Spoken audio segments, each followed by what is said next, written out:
नमस्कार दोस्तों, welcome to learning is a process. आज हम पढ़ेंगे क्लास 8 की हिस्ट्री का चैप्टर नंबर 7। चैप्टर का नाम है women, caste and reforms. Women यानी स्त्रियां, कास्ट जाति, रिफॉर्म होता है बदलाव। अब देखते हैं हमें चैप्टर में क्या देखने को मिलेगा। Have you ever thought of how children lived about 200 years ago? कभी ऐसा सोचा है कि कैसे 200 साल पहले बच्चे रहते होंगे? Nowadays most girls from middle class families go to school. इन दिनों जो है बहुत सारी मिडिल क्लास मध्यम वर्गीय लड़कियां जो है स्कूल जाती हैं and often study with boys, लड़कों के साथ पढ़ती भी हैं। On growing up many of them go to colleges and universities. बहुत सारी लड़कियां बड़े होने पे कॉलेजेस और यूनिवर्सिटीज़ में भी जाती हैं। Take up jobs after that, और उसके बाद क्या करती हैं? नौकरियां भी करती हैं वो। They have to be adult before they are legally married. शादी होने से पहले उन्हें पूरी तरह से वयस्क होना भी अनिवार्य है, यानी कि बड़ी लड़कियां 18 साल से ऊपर ही होंगी तभी शादी होगी। एंड अकॉर्डिंग टू लॉ, कानून के हिसाब से they can marry anyone they like, और वो किसी से भी शादी कर सकती हैं जिसे वो पसंद करती हैं। From any caste and community, किसी भी जाति और किसी भी कम्युनिटी के लड़के से। And widows can remarry too, और जो विधवा औरतें हैं वो भी दोबारा शादी कर सकती हैं। All women like all man can vote and stand for election. सारी औरतें आदमियों की तरह वोट भी कर सकती हैं और इलेक्शन के लिए खड़ा भी हो सकती हैं। Of course these rights are not actually enjoyed by all. ये जितने भी राइट्स हैं वो सभी को एंजॉय नहीं करने को मिलते हैं। Poor people have little or no access to the education. बहुत जो गरीब लोग हैं ना, बहुत ही कम उनका एजुकेशन का उनको पहुंच होती है, और बहुत ही वो इंजॉय नहीं कर पाते, वो पढ़ाई नहीं कर पाते। Women can not choose their husbands, और जो गरीब औरतें हैं वो अपने पतियों को खुद नहीं चूज कर पाती हैं क्योंकि वो फाइनेंशियली इंडिपेंडेंट नहीं हैं। 200 years ago things were very different. 200 साल पहले की बात अगर हम करें तो चीज़ें बहुत ही अलग थी। Most children were married off at an early age. बहुत सारे बच्चों की शादी बहुत जल्दी छोटी उम्र में कर दी जाती थी। Both Hindu and Muslim man could Mary more than one wife. Hindu और मुस्लिम सभी आदमी जो होते थे वो एक से ज़्यादा वाइफ होती थी, उनकी शादियाँ कर सकते थे वो। In some parts of the country, कुछ देश के हिस्सों में widows were praised for if they choose death by burning themselves on the funeral pyre of their husband. तो कुछ देश के हिस्सों में ऐसा भी था कि अगर कोई औरत जो है खुद को अपने पति के चिता के ऊपर जला देती है तो उसकी बहुत ही क्या करते थे, तारीफ करते थे कि कितनी अच्छी और कितनी पतिव्रता औरत है, खुद को जला दिया इसने अपने पति के साथ ही। Women who died in this manner whether willingly और अदरवाइज वर कॉल्ड सती। जो औरतें इस तरीके से मरती थी, चाहे वो मन से करती थी ये सब, चाहे जबरदस्ती करती थी, जल जाती थी, तो उन्हें क्या बोलते थे वो लोग? सती हो गई। मीनिंग वर्चुअस विमेन, यानी कि पवित्र औरतें। तो women's rights to property were also restricted. देखो, औरतों के हक अभी भी उतने नहीं मिलते हैं ना, उनको प्रॉपर्टी को लेकर के बहुत सारी चीज़ें अभी भी पूरी तरह से नहीं है। उस टाइम और भी कम थी, उस टाइम थी ही नहीं बल्कि। Besides most women had virtually no access to education. ज़्यादातर औरतों को क्या था, एजुकेशन तक पहुंचती ही नहीं थी, उनको एजुकेशन का कोई उनके लिए प्रावधान ही नहीं हुआ करते थे। In many parts of the country people believed that if a women was educated, बहुत सारे हिस्सों में देश के जो है औरत लोग क्या है विश्वास करते थे कि अगर एक औरत जो है पढ़ी लिखी होती तो वो क्या हो जाएगी? विधवा हो जाएगी। ठीक है, she would become a widow. मतलब अजीब से लॉजिक थे मगर थे। Differences between men and women were not the only ones in society. देखो, औरतों के और आदमियों के बीच में बहुत फर्क हुआ करते थे। ये सिर्फ इसी तरह से नहीं थे। इन मोस्ट रीजन्स, बहुत सारे एरियाज में क्या होता था, इलाकों में क्या होता था, people were divided along lines of caste. बहुत सारे लोग जो थे जातियों के आधार पे भी बटे हुए थे। Brahmans and Kshatriyas consider themselves as upper caste. अब देखो, जो ब्राह्मण्स हैं, हमने जैसे वर्ण सिस्टम पढ़ा था, वर्ण सिस्टम में क्या है, पहले सबसे ऊपर क्या है? Brahman for B, and then Kshatriyas K, उसके बाद क्या है? वैश्यास, उसके बाद हमारे पास कौन आता है? सबसे नीचे शूद्रास। ठीक है, शूद्रास। इस तरह से ये वर्ण डिवीजन था। तो इसमें ब्राह्मणास और क्षत्रियास जो थे अपने आप को ऊपर की जाति मानते थे। Other such as the traders and money lenders often refer to as the Vaishyas. Vaishyas मतलब कि वो कम्युनिटी जो व्यापारिक वर्ग से या दूसरे कामों के साथ जुड़ी हुई थी। तो इसके बाद क्या है, उन्हें और प्लेस्ड आफ्टर देम। अब तीसरे नंबर पे वैश्यास की ही बारी आती थी। देन केम पीजेंट्स, उसके बाद कौन आते हैं? किसान। फिर the and artisans such as weavers and potters refer to as the Shudras. अब कुछ ऐसे वर्ग थे जो ऊपर के 3 वर्गों की सेवा करते थे, उन्हें हम क्या बोलते थे? Shudras. Eight the lowest rung were those who labour to keep cities and villages clean और worked at jobs that upper caste considered polluting. देखो, जो सबसे नीचे शूद्रास जिनको मानते थे, वो लोग क्या करते थे? वो गांव को या शहर को साफ करने का काम करते थे, और वो काम करते थे जो ऊपर के वर्ग खुद को नहीं करने के लिए जायज मानते थे। वो लोग उसको नाजायज मानते थे, अच्छा नहीं मानते थे, खराब मानते थे अपने लिए। That is it could lead to the loss of the caste status. अगर वो ऐसा काम करते, सफाई वगैरह का काम करते, तो इसका मतलब उनकी जो जाति है और उनका जो रुतबा है, उनके जो पोजीशन है सोसाइटी में, वो भी खत्म हो जाती है, नीचे हो जाती है अगर वो ऐसा काम करे। The upper caste also treated many of these groups at the bottom as untouchable. जो ऊपर की जाति के लोग थे ना, जो नीचे सबसे जैसे शूद्रास थे, उन्हें अनटचेबल भी बोलते थे, यानी कि छुआछूत का बहुत बड़ा कॉन्सेप्ट है। उनको टच नहीं करते थे, अगर टच किया तो मानो वो कहते थे कि हम दूषित हो गए, हमें नहाना पड़ेगा।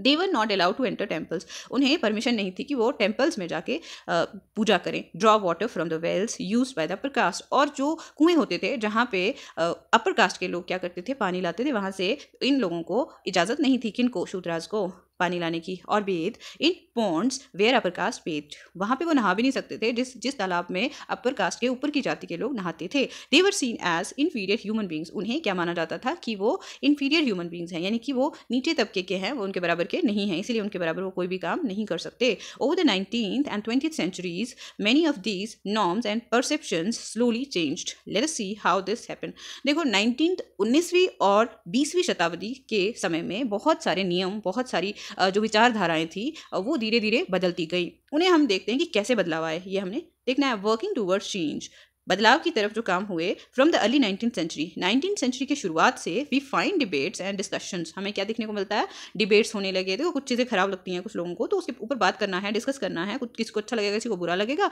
तो वो आपस में वाद विवाद करते थे. Social customs and practices taking on the new chapter character, sorry. तो क्या है कि अब किसके ऊपर वो वाद विवाद करते थे, जैसे जो चीज़ें हैं जो उनको दिखती थी समाज में, कुछ ऐसी कुरीतियाँ थी जिनके खिलाफ उनको बोलना था. One important reason for this was the development of the new forms of communication. तो इसका कारण क्या था कि नए तरीके जो एक दूसरे के साथ हम बातचीत करते हैं उसका भी तरक्की हुई थी. For the first time books, news papers, magazines, leaflets and pamphlets were printed. अब पहली बार हमारे पास बुक्स तो नहीं होती थी ना पहले, तो जैसे जैसे बुक का प्रिंटिंग शुरू हो गया, पैम्फलेट्स बनना शुरू हो गए, न्यूज़ पेपर्स, ये सब चीज़ें आने लगी, तो ये एक नया तरीका हो गया बात करने का, बात रखने का, डिबेट करने का, बहुत अलग तरीका हो गया. These were far cheaper and far more accessible than the manuscripts that you have read about in class 7th. देखो हमने पहले ये बहुत ही सस्ते हुआ करते थे, जैसे किताबें हो गई, न्यूज़पेपर्स हो गए, और ये पहुंच भी जाते थे हर जगह, हर कोने में पहुंचने का इनका जो थे साधन हुआ करते थे. लेकिन इंस्क्रिप्शंस जो हैं वो तो लिमिट में हुआ करती थी ना. जैसे हमने 7th क्लास में पढ़ा था कि इंस्क्रिप्शंस क्या हैं, वो इंस्क्राइब करी जाती हैं, यानी किसी हार्ड सरफेस पे, पत्थर की किसी सरफेस पे, तो उनकी एक लिमिट है, जहाँ वो होंगी वहीं पर रखी जाएंगी, पत्थर उठा उठा के नहीं बेचेगा कोई. Therefore ordinary people could read these, और आम इंसान भी पढ़ सकता था इन बुक्स को, इन मैगजीन्स को, इन न्यूज़पेपर्स को. ठीक है, आगे हमने रिवोल्ट में भी पढ़ा, रिवोल्ट में अगर हम आगे इंडिपेंडेंस की स्ट्रगल पढ़ेंगे वहाँ पे भी देखेंगे कि इन चीज़ों ने कैसे रोल प्ले किया कि लोगों को जागरूक करने में. And many of them could also right and express their ideas in their own language, और बहुत सारे लोग जो है वो लिख भी सकते थे और अपने अपने विचार जो अपनी भाषा में प्रस्तुत भी कर सकते थे. ऑल काइंड्स ऑफ इश्यूज़, हर तरह के जो मुद्दे होते थे, जो विषय होते थे, social, political, economic and religious, चाहे वो सामाजिक हो, चाहे राजनैतिक हो, आर्थिक हो या धार्मिक हो, could now be debated and discussed by man. और ये इनके ऊपर डिबेट्स हो सकते थे, इनके ऊपर डिस्कशंस हो सकती थी, and sometimes by women as well. आदमी और औरतें दोनों ही डिस्कस कर सकते थे. कभी कभी औरतें बहुत कम करती थी लेकिन करती थी. इन द न्यू सिटीज़, नए जो शहर थे, the discussions could reach out to a wider public. जो डिस्कशंस थी वो बहुत सारे लोगों तक पहुंच सकती थी and could become linked to movements for social change. तो जो डिस्कशन थी वो बहुत सारे लोगों तक पहुंची और एक लिंक बन गया कि मूवमेंट जो सोशल चेंज के लिए, यानी तो सामाजिक बदलाव के लिए जो मूवमेंट करना है, जो अवरोध, जो भी वो करना चाहते थे, जो भी गतिविधियां वो करना चाहते थे सामाजिक चेंज को लाने के लिए, वो मुमकिन थे. These debates were often initiated by Indian reformers and reform groups. ये डिबेट्स कौन शुरू करता था? जो लोग अक्सर बदलाव लाने की कोशिश करते हैं. रिफॉर्मर्स कौन होते हैं? जो बदलाव लाते हैं.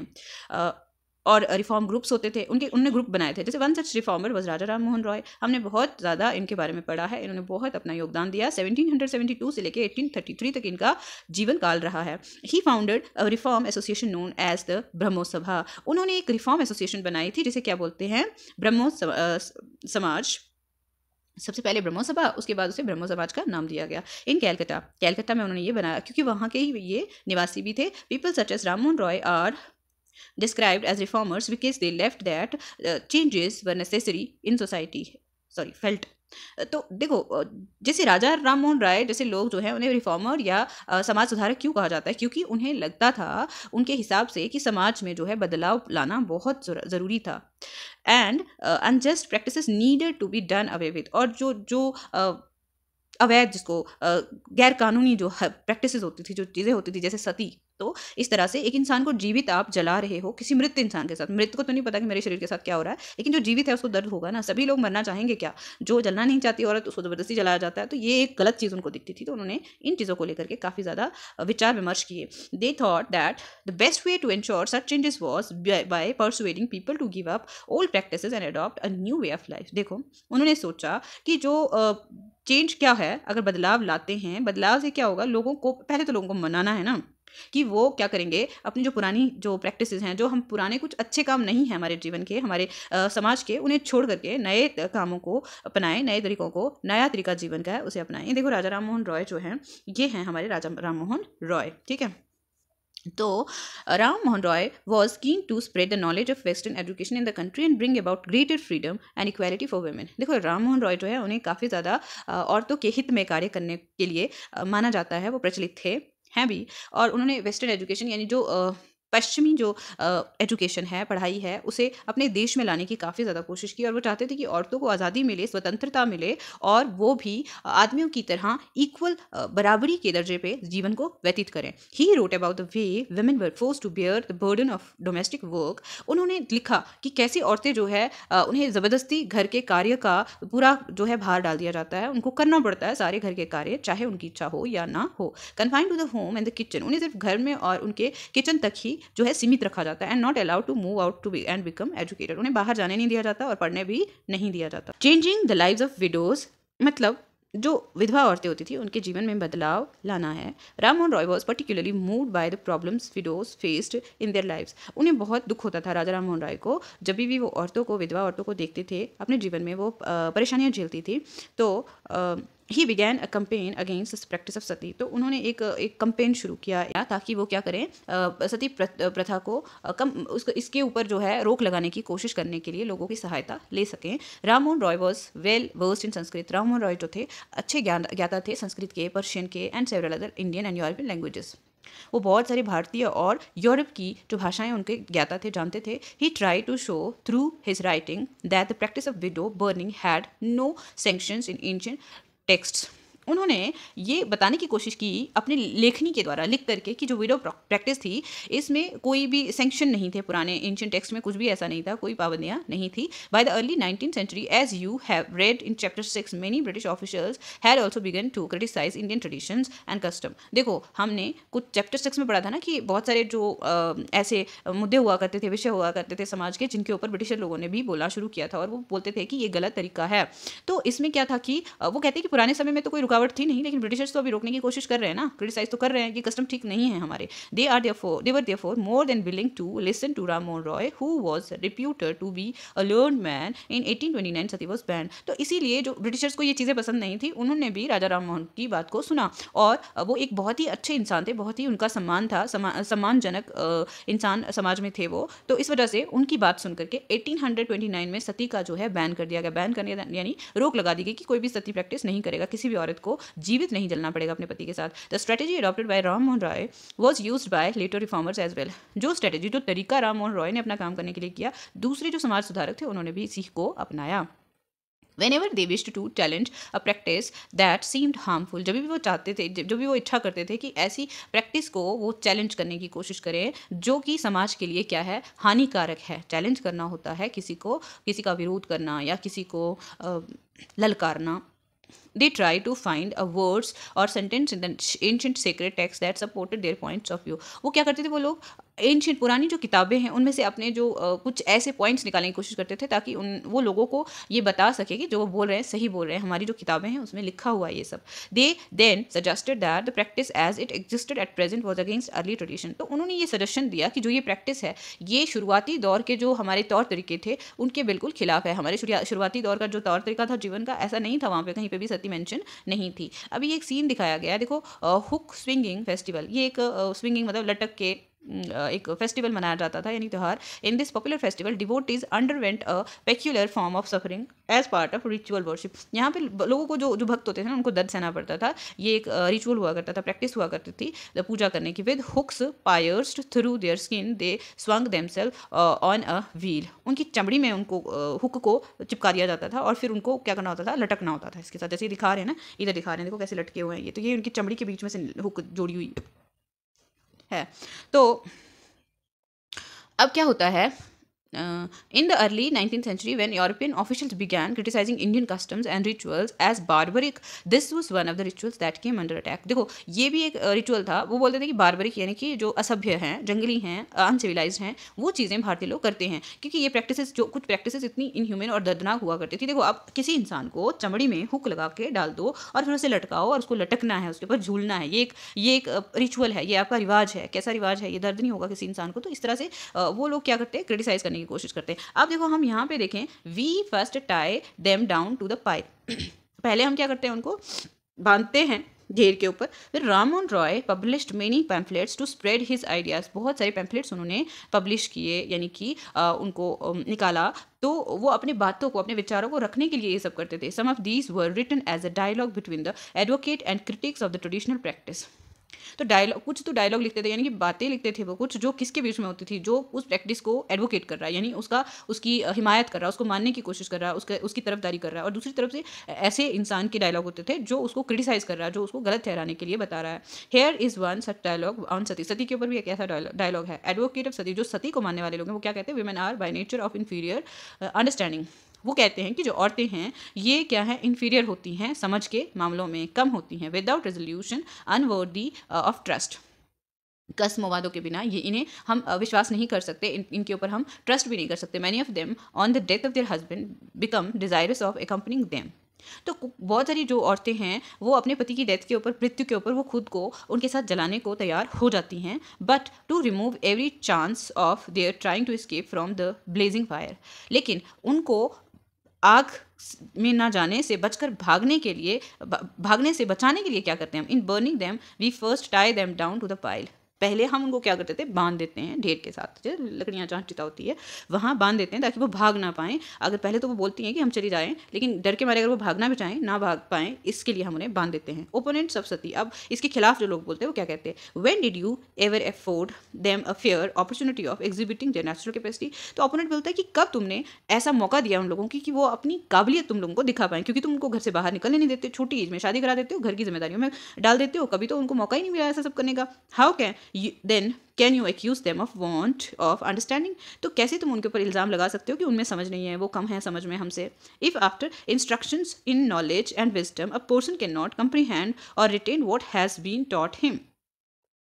अगर एक आदमी को क्या है, जो हम पढ़ाते हैं लिखाते हैं, समझ में और ज्ञान में वो सारी चीज़ें याद नहीं कर पाता है, हालांकि उसे बताया जाता है, बताने के बाद भी याद नहीं रख सकते, ये टफ हो जाता है उसके लिए, जो उसे सिखाया जाता है कि वो सारी चीज़ें याद रख पाए। We may consider him as deficient, हम उसे नाकाबिल क्या कर सकते हैं, मान सकते हैं। But if you do not educate women how can you see them as inferior.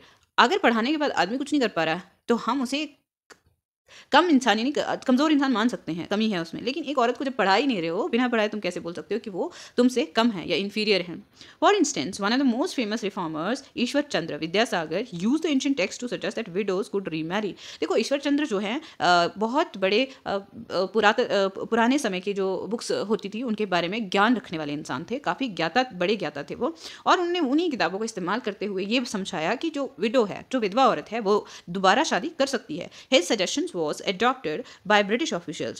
तो उनकी जो सुझाव थे, तो ब्रिटिश जो ऑफिसर्स थे, उन्होंने माना and law was passed in 1856। देखो डेट्स याद रखना है कि जो लॉ पास हो जाता है 1856 में पास हो गया। इससे क्या इसको पास करने का मकसद क्या है, परमिटिंग विडो रीमैरिज। इससे क्या हो गया कि एक जो विधवा औरत है वो दोबारा शादी कर सकती है इस कानून के तहत। Those who were against the remarrying marriage of widow opposed Vidyasagar. अब जो लोग दोबारा शादी नहीं चाहते थे किसी विधवा की, वो विद्यासागर के अपोजिशन में खड़े हो गए, यानी कि उनके खिलाफ खड़े हो गए। एंड इवन बायकॉटेड हिम, और उन्हें बायकॉट कर दिया, उन्हें कहा कि बहिष्कृत कर दिया, उन्हें समाज के से अलग कर दिया।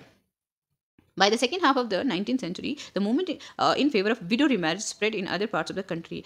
आधे 19th सेंचुरी के दूसरे भाग में क्या है, जो विडो रीमैरिज के फेवर में काफ़ी ज़्यादा जो है देश के अलग अलग हिस्सों से बात होनी शुरू हो गई। In the Telugu speaking areas of the Madras presidency, Veerasalingam Pantulu formed an association for widow remarriage. देखो तेलुगु स्पीकिंग एक इलाका है जो मद्रास प्रेसिडेंसी में पड़ता है, जहाँ के एक प्रख्यात जो है एक समाज सुधारक हैं जिनका नाम है वीरसालिंगम पंतुलू, उन्होंने एक एसोसिएशन बनाया जो किसके बारे में बात करता है, विडो रिमैरिज के बारे में, यानी कि विधवा पुनर्विवाह। अराउंड द सेम टाइम, इसी समय में young intellectuals and reformers in Bombay, जो नौजवान जो पढ़े लिखे लोग थे और समाज सुधारक बॉम्बे के थे, pledged themselves for working for the same cause, और उन्होंने कसम खाई कि वो इसी कार्य के लिए अपने आप को क्या है समर्पित कर देंगे इस कार्य के लिए। In the north, Swami Dayanand Saraswati, north में जो है यानी कि उत्तर में Swami Dayanand Saraswati who founded the reform association called Arya Samaj, उन्होंने एक एसोसिएशन बनाई जिसका नाम क्या है, आर्य समाज। तो अगर कोई पूछे कि आर्य समाज के फाउंडर कौन थे तो इनका नाम है Swami Dayanand Saraswati. Also supported widow remarriage, उन्होंने भी जो है विधवा पुनर्विवाह को काफ़ी ज़्यादा प्रोत्साहन दिया और सपोर्ट दिया, अपना समर्थन। Yet the number of widows who actually remarried remained low, हालांकि जो विडो रीमैरिज यानी कि विधवा पुनर्विवाह है उसका नंबर बहुत कम था क्योंकि लोग अलो नहीं करते थे। अब छोटी छोटी जगहों में जाके कभी कभी मुमकिन नहीं है हर इंसान के लिए पहुंचना, तो लोग अक्सर ये चीज़ों को मानने से इनकार कर दिया करते थे। Those who married were not easily accepted in the society and conservative groups continue to oppose the new law, और जिन्होंने शादी की भी तो उन्हें अच्छा नहीं माना गया, समाज में उन्हें कोई भी स्थान नहीं दिया गया। जो लोग कंजर्वेटिव यानी कि जिनकी पुरानी जो रूढ़िवादी सोच थी, उन लोगों ने इस चीज़ को माना ही नहीं, विडो रीमैरिज लॉ को ही नहीं मानते थे वो, और इसके खिलाफ हमेशा वो बोलते रहे। अब girls begin going to school, अब लड़कियों ने स्कूल जाना भी शुरू किया। बताओ कैसे उनका संघर्ष शुरू होता है पढ़ाई के लिए। Many of the reformers felt that education for girl was necessary in order to improve the condition of women, बहुत सारे समाज सुधारकों का ये विचार था कि औरत को या लड़की को अगर आगे बढ़ना है तो उसे अपने जीवन को सुधारने के लिए पढ़ाई बहुत ज़रूरी है। Vidyasagar in Calcutta and many other reformers in Bombay set up schools for girls, Vidyasagar जो है कैलकाटा में और बहुत सारे दूसरे समाज सुधारक जो है बॉम्बे में, उन्होंने क्या किया, स्कूल बनाए लड़कियों के लिए। When the first schools were open in the mid 19th century many people were afraid of them, जब शुरुआत में मिड 19th सेंचुरी का दौर है तब स्कूल बनते हैं तो बहुत सारे लोग जो है डरे हुए हैं उनसे, ठीक है। अब वो बच्चियों को भेजें तो पता नहीं क्या क्या होगा, कुछ लोग चाहते थे और कुछ लोग नहीं भी चाहते थे, और जो अपोज करते थे तो वो गुंडागर्दी पे उतर आते थे। They feared that schools would take girls away from home, उनको डर था कि लड़कियां जो है घर से दूर हो जाएंगी अगर वो स्कूल में जाएंगी, prevent them from doing there domestic duties, अब वो घर के काम भी नहीं करेंगी, वहाँ से भी वो बच जाएंगी। Moreover girls had to travel through public places in order to reach school, और उन्हें जाके घूम के जाना पड़ेगा जहाँ से पब्लिक प्लेसेस हैं, यानी कि बहुत सारे अलग अलग जगहों से जाके उनको स्कूल पहुँचना होगा। तो many people felt that this would have a corrupting influence on them, और इन लोगों को लगता था कि इसका जो असर है काफ़ी ख़राब पड़ेगा उन लड़कियों के ऊपर। तो they felt that girls should stay away from public spaces, तो उनको लगता था कि जो लड़कियां हैं उन्हें पब्लिक जो प्लेसेस हैं यानी कि जहाँ पे आम लोग बहुत सारे लोग इकट्ठे होते हैं वहाँ से उन्हें बचाया जाना चाहिए, वो नहीं जानी चाहिए वहाँ पे। Therefore throughout the 19th century most educated women were taught at home by liberal fathers और हस्बैंड, तो इसीलिए बहुत सारी 19th सेंचुरी में जो एजुकेटेड औरतें थी उन्हें घर में ही पढ़ाया गया उनके पिता या उनके पति के द्वारा, जो काफ़ी अच्छा विचार रखते थे पढ़ाई को लेकर। समटाइम्स women taught themselves, कभी कभी औरतें खुद को खुद ही पढ़ा लेती थी, ठीक है। Do you remember what you read about Rash Sundari Devi in your book social and political life last year, क्या आप लोगों को कुछ याद है कि राश सुंदरी देवी के बारे में आपने अपनी पिछली बुक में पढ़ा था जिसमें सोशल और पोलिटिकल लाइफ के बारे में बताया था। She was one of those who secretly learn to read and write in the flickering lights of candles at night, वो उनमें से एक थी जो छुप छुप के पढ़ती थी, लिखती थी, और कैसे जो मतलब ऐसे फ्लिकरिंग लाइट्स होती है जैसे अच्छी एक स्टेबल लाइट होती है ना, वो नहीं, कैंडल की लाइट में कभी कभी पढ़ना था उनको, वो ऐसे करके छुप छुप के पढ़ा करती थी सबसे, ठीक है। In the latter part of the century school for girls were established by the Arya Samaj in Punjab and Jyotirao Phule in Maharashtra. देखो आर्य समाज ने पंजाब में लड़कियों के लिए स्कूल खोले और ज्योतिराव फुले ने महाराष्ट्र में बहुत ज़्यादा अपना जो है योगदान दिया है लड़कियों की पढ़ाई को लेकर के। तो in aristocratic Muslim household in north India women learn to read the Quran in Arabic, ठीक है। तो जो एरिस्टोक्रेटिक यानी जो जैसे मुस्लिम परिवार थे कुछ, वहाँ पे क्या था कि औरतों ने कैसे सीखा, कुरान पढ़ना सीखा। कुरान की एक धार्मिक किताब है मुस्लिम धर्म में जो वो अरबिक लैंग्वेज में पढ़ती थी। They were taught by women who came home to teach, उन्हें औरतें ही पढ़ाती थी जो उनके घर में आके उन्हें पढ़ाती थी। Some reformers such as Mumtaz Ali reinterpreted verses from the Quran to argue for women's education, जो एक रिफॉर्मर्स हैं यानी कि समाज सुधारक हैं जिनका नाम है मुमताज़ अली, उन्होंने बताया कुछ जो वर्सेस लिए उन्होंने कहाँ से, कुरान से, जिसके बलबूते पे वो औरतों की पढ़ाई के बारे में बात करती हैं। The first Urdu novel began to be written from the late 19th century, 19th century के लेट अंतिम दशकों के दौर में जो है कुछ जो है नॉवेल्स उर्दू में लिखी जाने लगी थी। अमंगस्ट अदर थिंग्स, दूसरी चीज़ों के बीच में these were meant to encourage women to read about religion and domestic management in a language they could understand. तो मतलब औरतों को ये नॉवेल्स क्यों पढ़ाए जाते थे, नॉवेल्स क्यों छपी थी, वो अच्छे से मैनेज कर पाए अपने घरों को, अपनी गृहस्थियों को, और उस लैंग्वेज में पढ़े उन चीज़ों को जो उन्हें समझ में आती थी। women were right about women, औरतें जो है किसके बारे में लिखती हैं, औरतों के बारे में। From the early 20th century Muslim women like the Begum of Bhopal played a notable role in promoting education among women। देखो क्या है कि शुरुआत का जो 20th सेंचुरी का दौर है, बेगम जो भोपाल की हैं, उन्होंने काफ़ी बड़ा कंट्रीब्यूशन दिया था औरतों को पढ़ाई के ऊपर जोर देने के लिए, काफ़ी उन्होंने कोशिशें करी थी। अब बहुत अच्छा उनका एक रोल रहा है ये सब कार्य करने में। They founded a primary school for girls at Aligarh. उन्होंने एक प्राइमरी स्कूल लड़कियों के लिए बनाया था, कहाँ पे, अलीगढ़ में। अनदर रिमार्केबल वुमेन, दूसरी एक रिमार्केबल मतलब जानी मानी औरत थी जिनका नाम था Begum Rukaiya Sakhawat Hussain, started school for Muslim girls in Patna and Calcutta. Begum Rukaiya Sakhawat Hussain ने कहाँ मुस्लिम लड़कियों के लिए स्कूल शुरू किए थे, पटना और कैलकाटा में, ठीक है।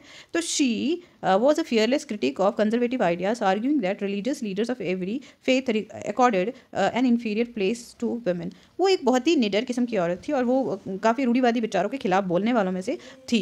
और वो क्या कर रही थी कि जो धार्मिक लीडर्स थे उनके बारे में कहती हैं कि उन्होंने हमेशा औरतों को क्या है, इन्फीरियर माना है, मतलब नीचे तबके का माना है। By the 1880s Indian women began to enter universities। 1880 के दौर में भारत की जो औरतें हैं वो यूनिवर्सिटीज़ में आना शुरू हो गई। Some of them trained to be doctor, कुछ औरतें जो है डॉक्टर भी बनी, उनकी ट्रेनिंग हुई। सम बिकेम टीचर्स, कुछ टीचर्स बनी। Many women began to write and publish their critical views on the places of women in society। बहुत सारी औरतें जो है उन्होंने लिखना शुरू कर दिया और उन्होंने पब्लिश भी किया, बहुत सारी अपनी विचार जो हैं लोगों के सामने रखने की कोशिश करी, जहाँ पे क्या किया उन्होंने कि जो औरतों का जो स्थान है समाज में उसको दर्शाने की कोशिश की। Tarabai Shinde, women educated at home at Pune, एक ताराबाई शिंदे नाम की औरत हैं जो घर में ही पढ़ाई गई हैं पुणे में। पब्लिश्ड अ बुक, उन्होंने एक किताब लिखी, स्त्री पुरुष तुलना, एक मतलब किताब लिखी है जिसका नाम है स्त्री पुरुष तुलना। इसमें बुक में ही बताया है कि एक कंपैरिजन हो रहा है, तुलना की जा रही है औरतों की आदमियों के साथ। तो criticising the social differences between man and women, और वो काफ़ी क्रिटिसाइज करती हैं, यानी कि उनका खंडन करती हैं जो औरतों और आदमियों के बीच में जो फ़र्क दिखाया जाता है उन चीज़ों को लेकर के। अब Pandita Ramabai, a great scholar of Sanskrit, ये बहुत ही बड़ी जो स्कॉलर रही हैं संस्कृत की, felt that Hinduism was oppressive towards women, कि हिंदुइज्म जो है वो काफ़ी ज़्यादा जो है ऑपरेसिव है, यानी कि काफ़ी औरतों को परेशान या दुख देने वाले धर्मों में से है। तो अब देखो क्या है, and wrote a book about the miserable lives of upper caste Hindu women, और उन्होंने लिखा कि जो अपर कास्ट की औरतें हैं उनकी जो कंडीशन थी काफ़ी बुरी थी, और उसके बारे में वो अपनी किताब में लिखती हैं। She founded widows home at Pune to provide shelter for widows who had been treated badly by their husbands। देखो उन्होंने एक विडो होम बनाया था, कहाँ पे, पुणे में, जहाँ पे वो किसको पनाह देते हैं, किसको रखने, किसको शरण दे रहे हैं वो वहाँ पे, ऐसी औरतें जो विधवा हो चुकी हैं या फिर जिनके पति उनके साथ बहुत ही बुरा व्यवहार करते हैं, या उनके पति के जो रिश्तेदार हैं उनके मरने के बाद, उनके पति के मरने के बाद उनके साथ जो बुरा बर्ताव करते हैं उनसे बचाने के लिए। Here women were trained so that they could support themselves economically. यहाँ पे औरतों को जो है ट्रेनिंग दी जाती थी ताकि वो खुद को आर्थिक रूप से सक्षम बना सकें, यानी कि अपने लिए कुछ कमाई के साधन बना सकें।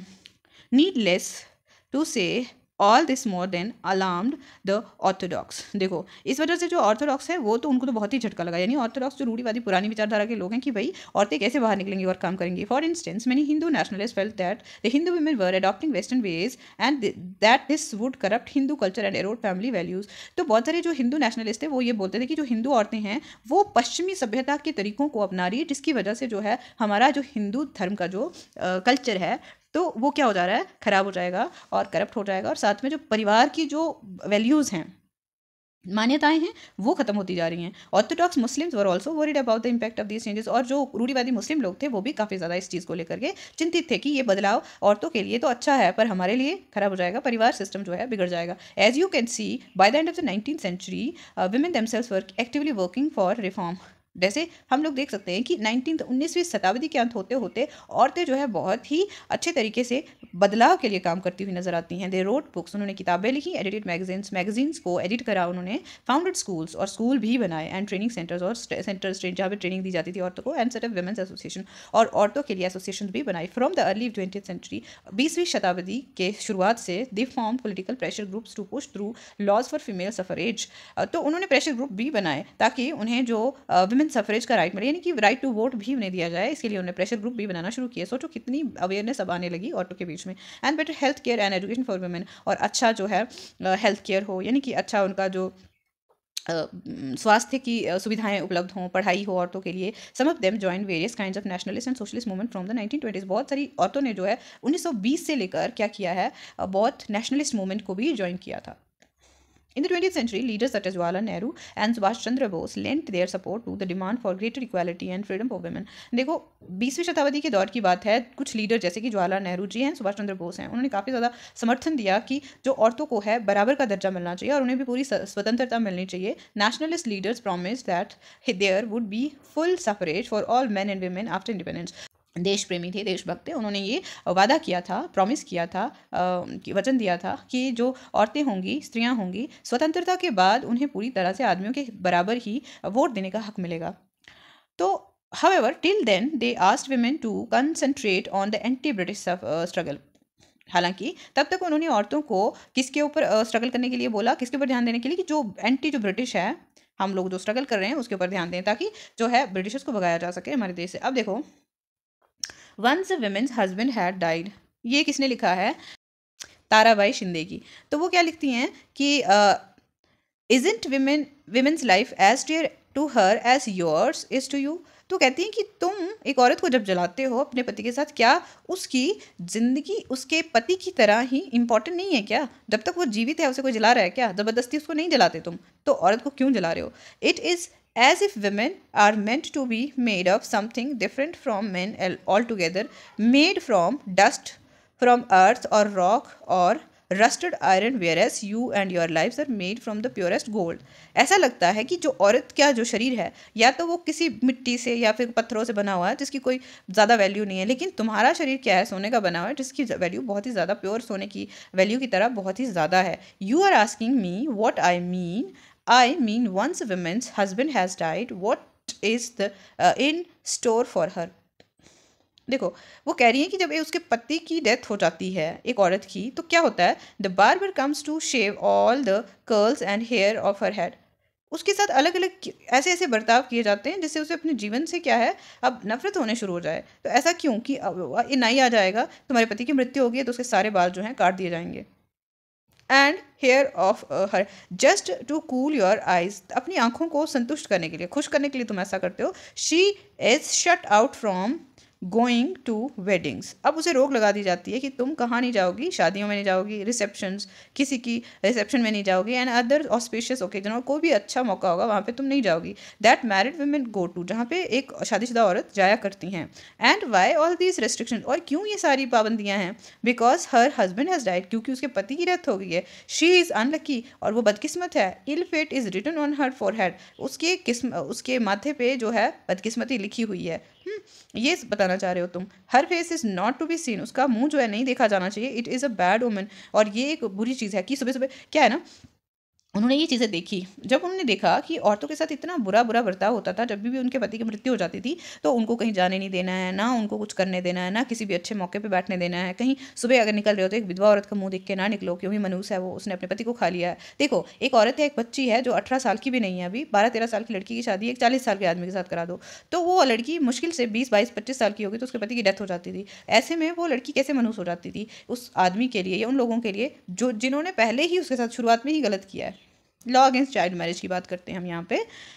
With the growth of women's organisations and writings on these issues, कुछ औरतों के लिए ऑर्गेनाइजेशन बनी ना, और इनके ऊपर लिखा जाने लगा, इन मुद्दों के ऊपर बातें होने लगी। The momentum for reform gain strength, अब बदलाव का जो तरीका था वो काफ़ी ज़्यादा स्ट्रॉन्ग होता गया, बढ़ता गया। People challenge another establish custom, एक दूसरा जो कस्टम जो है, रिवाज जो था, उसे भी चैलेंज करने लगे लोग, यानी कि उसके खिलाफ भी बोलने लगे। दैट ऑफ चाइल्ड मैरिज, यानी एक छोटे बच्चे की शादी। यहाँ पिक्चर देख रहे हो ना आप, ये आदमी लड़का कितना बड़ा और बच्ची कितनी छोटी सी है, इन दोनों की शादी हो रही है। There were a number of Indian legislatures in the central legislative assembly who fought to make a law preventing child marriage. बहुत सारे भारतीय जो थे कानून बनाने वाले लोगों में से थे, उन्होंने इसके लिए काफ़ी ज़्यादा लड़ाइयाँ लड़ी, उन्होंने काफ़ी ज़्यादा संघर्ष किया इसके लिए कि जो लड़की है उसकी बचपन में शादी नहीं होनी चाहिए। तो क्या होता है कि central legislative assembly who fought to make a law preventing child marriage in 1929 the child marriage restraint act was passed without the kind of bitter debates and struggles that earlier laws had been. देखो child marriage के लिए ज़्यादा संघर्ष नहीं करना पड़ा, क्योंकि जो पुराने जो थे, जैसे विडो रीमैरिज की बात हो रही थी, या फिर दूसरा जो था सती प्रथा की, तो इसको लेकर काफ़ी लोगों को संघर्ष बहुत ज़्यादा करना पड़ा। लेकिन छोटी बच्ची की शादी को लेकर के, जैसे कि छोटी बच्ची की शादी नहीं होनी चाहिए, उसके लिए उतना ज़्यादा संघर्ष नहीं करना पड़ा। पास हो गया कानून 1929 में। तो according to the act no man below the age of 18, कोई भी आदमी 18 से छोटा, and women below the age of 16, और 16 से नीचे लड़की हो शादी नहीं कर सकते। Subsequently these limits were raised to 21 for man and 18 for women. और धीरे धीरे जो है ये जो लिमिट्स हैं वो बढ़ाई गई, 21 कर दिया गया। लड़के के लिए कम से कम उम्र होनी चाहिए शादी की, और लड़की के लिए 18 कर दी गई। देखो अभी तो और भी हो गया ना, नया प्रावधान आ गया, तो उसमें 21, अगर लड़के की है तो लड़की की भी 21 हो गया, बराबर हो गई, एज ही बराबर कर दी गई कि लड़का और लड़की दोनों ही बराबर एज के होने चाहिए कम से कम। तो ये पिक्चर किसकी है, यहाँ पे लिखा हुआ है ना, this is a picture of a child bride at the beginning of the 20th century. एक छोटी बच्ची है जो दुल्हन बनती है 20वीं शताब्दी की शुरुआत में। Did you know that even today over 20% of girls in India are married below the age of 18? क्या आपको पता है ये चीज़ कि बहुत सारी लड़कियां जो है 18 साल की उम्र से पहले ही उनकी शादी करा दी जाती है। अभी भी हमारे देश में लगभग 20% केस ऐसे आते हैं पूरे देश में। कास्ट एंड सोशल रिफॉर्म्स, तो अब जाति और उसके साथ यहाँ तो हमने देखा ना औरतों को लेकर और उनकी बदलाव जीवन में कैसे कैसे आए, वो देखा हमने। कास्ट के बारे में देखते हैं हम। Some of the social reformers we have been discussing also criticised caste inequalities. बहुत सारे जो समाज सुधारक हैं उन्होंने जाति के आधार पर जो अलग अलग सीमाएं बनी हुई थी उनका खंडन किया। Rammohun Roy translated an old Buddhist text that was critical of the caste. उन्होंने एक पुरानी बुद्धिस्ट किताब थी जिसका ट्रांसलेशन किया, जिसको अलग लैंग्वेज, दूसरी लैंग्वेज में लिखा, जो क्या करती है, जातिवाद के खंडन करती है, जातिवाद के अगेंस्ट बोलती है। Prarthana Samaj adhered to the tradition of the bhakti that believed in the spiritual equality of all caste. देखो प्रार्थना समाज में जो है उनने ये जो भक्ति मूवमेंट था ना, भक्ति के समय में सभी जातियों को एक दर्जे में रखा गया कि हर इंसान बराबर है, कोई भी जाति का भेदभाव नहीं होना चाहिए। तो प्रार्थना समाज ने उस बेस पे ये कहा। इन मुंबई द परमाहंस मंडली वॉज फाउंडेड इन 1840। मुंबई में परमाहंस मंडली का जो है उद्घाटन होता है, बनाई जाती है 1840 में, to work for the abolition of caste. तो ये काम किस लिए करते हैं? परमाहंस मंडली के लोग जो हैं कास्ट सिस्टम को, जाति प्रथा को खत्म करने के लिए काम करते हैं। Many of this people of upper caste, बहुत सारे these reformers and members of reform association for people of upper caste. देखो बहुत सारे इनमें से जो रिफॉर्मर्स थे, जो समाज सुधारक थे, और जो भी एसोसिएशन के मेंबर थे, वो सब ज़्यादातर किसके थे? अपर कास्ट के थे, और ये भी कास्ट सिस्टम के अगेंस्ट बोल रहे थे। Often, in secret meetings, these reformers would violate caste taboos on food and touch in an effort to get rid of the whole of caste prejudices in their lives. क्या करते थे कि ये secret meeting करा करते थे, जहाँ पे ये करते थे कि जो टैबूज होते थे, यानी कि पाबंदियाँ होती थी जो लगाई होती थी, जो बोलते थे कि खाना नहीं खाना है, एक दूसरे को टच नहीं करना है, कुछ मतलब पानी नहीं पीना है एक दूसरे के हाथ का, ये सब वो अक्सर खाना खा लिया करते थे, अक्सर छुप छुप के पानी पी लिया करते थे उन लोगों के हाथों से, ताकि वो जो है ये जो टैबू है, जो ये जो लगी हुई है समाज में, ये एक प्रथा बनी आ रही है कि भाई ऐसा ही होना चाहिए कि अपर कास्ट के लोगों को लोअर कास्ट के लोगों के साथ जुड़ना नहीं चाहिए, तो इसको ख़त्म किया जा सके कैसे ना कैसे करके। There were also other who question the injustice of the caste social order.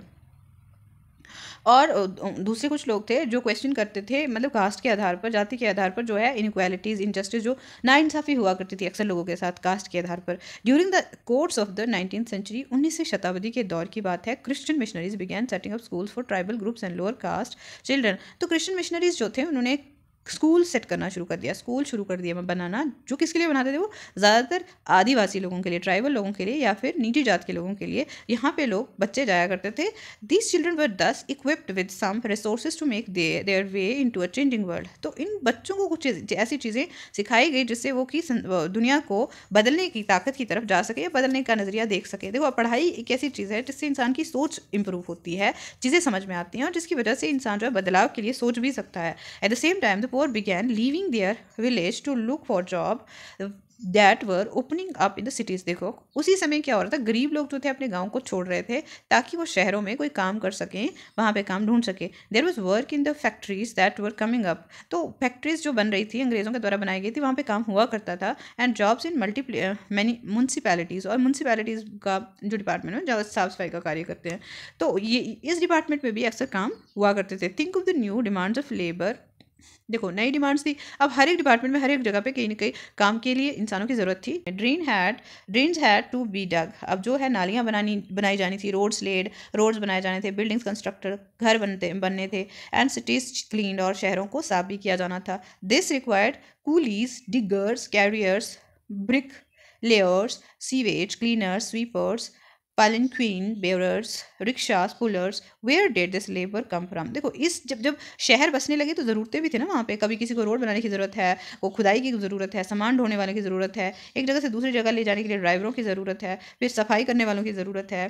ठीक है, इस तरह से अलग अलग जो कुछ लोग इंसानों को भी पालकी में बैठा के ले जाया करते थे। तो ये सब इन वजह से लोग जो है गाँव को छोड़कर शहरों में काम ढूंढते हुए आते गए। Where did this labour come from? ये कहाँ से आते थे? अक्सर the poor from the villages and small towns. अक्सर छोटे शहरों या फिर गांव से ऐसे लोग आया करते थे। Many of them from low caste. ज़्यादातर वो नीची जात के हुआ करते थे। अपने गांव में भी काफ़ी उनको तिरस्कार झेलना पड़ता था, जिस वजह से वो निकल जाते थे वहाँ से। तो began moving to the cities where there was a new demand for labor।